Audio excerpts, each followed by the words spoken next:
Oh, I'm just lazy. It's fine.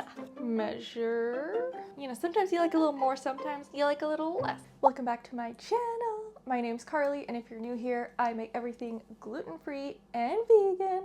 And today we're going to be making a treat. If you want to be an Easter treat, fall treat, it's one of those, okay? We're making gluten-free vegan carrot cake. I just call it carrot cake. It can be muffins, it can be cupcake. I'm gonna try something new. We're gonna make muffins, but I'm gonna try and do something that I saw on Instagram the other day. So stay tuned.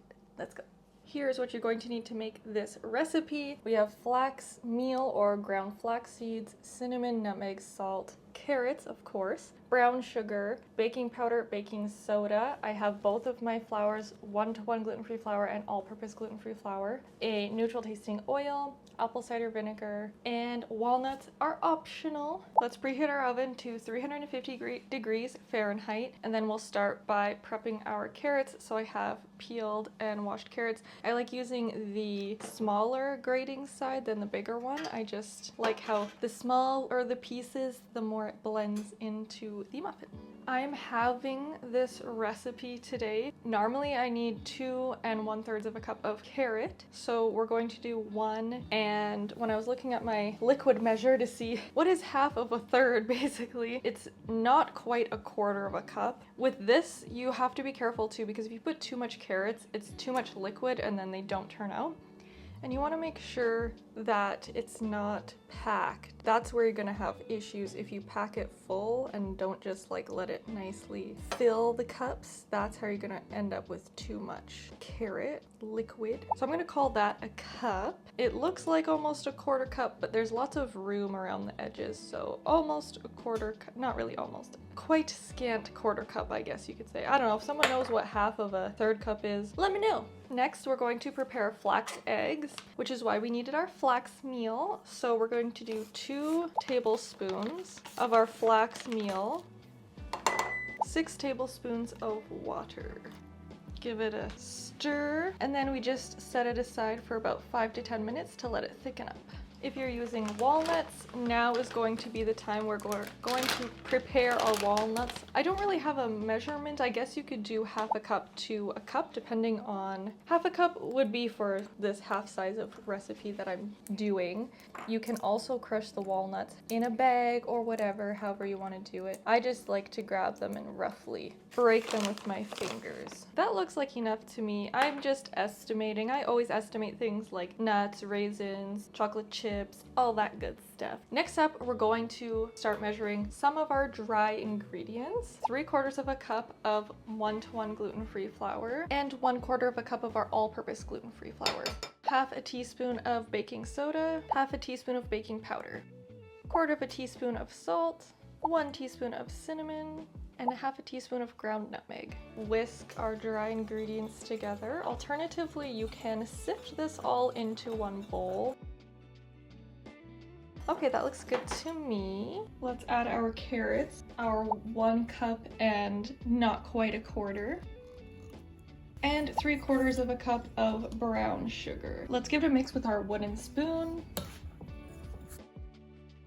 Now what I like to do is, there's usually these that was just carrots. These clumps of sugar. So what I like to do is just go through with my fingers and kind of find those big clumps of sugar and just break them. Same with if there is clumps of carrots. You don't want just a big clump. We're gonna grab a small bowl here and just mix up our wet ingredients. So we have 1/4 cup of oil. You could probably try using 2 tablespoons and doing 2 tablespoons of applesauce. Y'all, I had forgot an ingredient when I showed you, vanilla. Always need vanilla in the recipes. We're gonna do 1/2 teaspoon, 1/2 tablespoon of apple cider vinegar. Let's give this a whisk. And then let's add our flax eggs. You can see how they got kind of gloopy, sloopy. And give it another whisk. And now what we're going to do is add our wet to our dry. I know this is kind of not really dry, but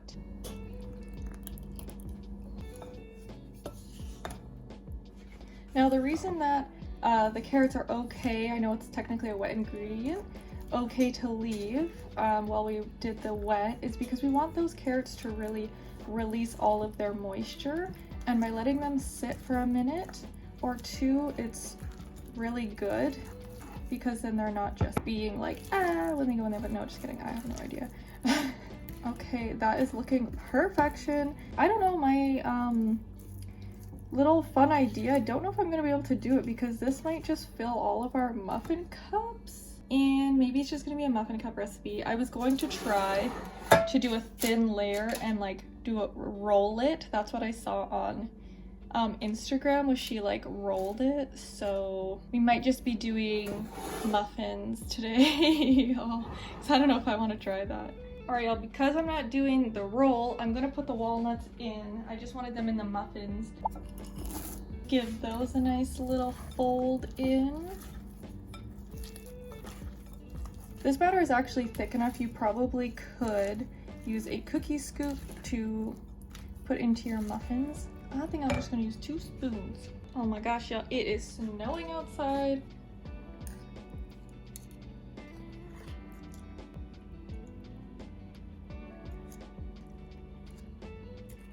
We're gonna aim for 2/3 of the way full. I tend to overfill my muffins and cupcakes, and with the gluten-free baking, y'all, it just bubbles over and is not cute, okay? It's not a good time. I think those are looking fabulous. If you had leftover walnuts, you could also just sprinkle them along. Let's just set these aside. I do have some leftover. Okay, this is gonna be so thin, which means it's probably gonna cook extra fast, but that is okay. We can still try our little experiment, y'all. Spread this out a little bit because we want it to be thin, right? I'm gonna try and make it into a square or a rectangle as best as I can. And I'm just gonna try and really make sure it's even because I don't want it to be all like one end super thick and then the other end like thin. Oh, terrible. That would be terrible. Okay, let's pop these in the oven. This one's gonna take like no time, maybe 10 minutes. These ones probably more like 17-ish. So let's throw them in the oven. We'll check it at 10 minutes to see how this one's doing, and then those ones we'll just keep an eye on.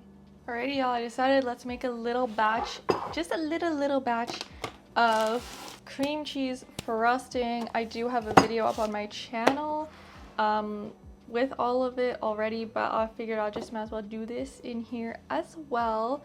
So we have our diet vegan cream cheese. I use this shortening. It is the plant-based all vegetable shortening, and then vanilla, and then sugar. So I have my wholesome sweetener sugar, and then I also have Red Path. I like Red Path because I did email them. I use their brown sugar too. They are vegan, like accidentally. It is a super old bag, but right now Clay is not eating any of the treats, so I don't really care if I kind of waste this frosting, so we might just freeze it anyway. Our 10-minute timer went off, y'all, and look at how amazing it looks. I did some toothpick testing, and I mean, it's very thin, so I'm trusting the toothpick on this one, but it looks done. It looks amazing.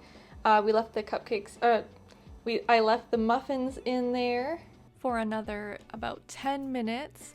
I believe I pulled them out at 5-minute mark, like the 15-minute mark, just to see, and they were not done, and I put them back in.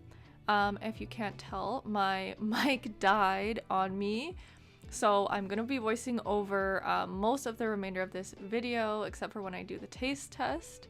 Luckily I noticed by then. But don't these look just gorgeous and beautiful? And we will be making our cream cheese frosting up next. Starting with our Daya vegan cream cheese, I used 2 tablespoons, 1/4 cup and 2 tablespoons of our plant-based shortening. I find that's the best texture with frostings. and then half a teaspoon of vanilla extract. We're gonna just mix it up. We want it to be nice and glossy and shiny. So about a minute. Look at that gloss. See how it's kind of a shiny? That's what we're going for. Next up is our icing sugar. I use a combination of 2 brands, Wholesome Sweeteners and Red Path. I do about 1 1/4 cups of sugar. You can make it sweeter if you want, or less sweet if you want. I like mine on the less sweet side. And then you want to just beat after each addition until it gets too thick. At this point, it's looking very thick, so I'm going to go ahead and add in some liquid, which I had coconut milk on hand, so I just put a tablespoon of coconut milk and the last amount of sugar, and then we're just going to beat it up. You can beat it up to 5 minutes after this point. It just gets fluffier and more delicious the more you beat it, not gonna lie. And I had to do the taste test, of course, to make sure it was delicious. Wait for the end of the video to check out the reel I made using this little flat piece that we were working on in the beginning. I'm just going to cover it with frosting and then roll it up into a circle, slice it, and enjoy the little delicious morsels. Alrighty, y'all. I was gonna try later, earlier for you guys, but I got too caught up filming the chili recipe for YouTube. So I did sneak a bite of these ones, and here are our muffins. I just packed them up. They're still looking amazing. I'm just gonna toss them into the freezer, and I'm gonna taste test this with the cream cheese frosting for you guys, because I did try a bite earlier when I was filming and I had to stop myself, y'all. But I was full from lunch, so it was hard. Well, it wasn't that hard to stop eating, but lots of frosting. I got a walnut. Man. Y'all have to try this. Like, my carrot cake, it's one of those recipes, one of my favorite, like, best recipes that I make, because it's always perfect. It's nice and sweet, like that caramelly brown sugar sweetness. And then it's good with frosting or without frosting too. They're really good. It's moist. It's still fluffy. Like, I guess you can't really tell because it's in this roll. I rolled it up and destroyed it. It's that little bit of carroty, nutmeggy, cinnamony. Like, literally so perfect. So I really hope you guys go ahead and make them into muffins. Or you could try the roll. Mine didn't work very well, but it still is okay. You know, it's still good. So I make it into a square pan all the time too. Cut into squares and frost it. And cakes too. I have done everything with this. It is such an easy and good recipe. So thanks so much for watching. I hope you enjoyed, and I will see you in the next video. Bye!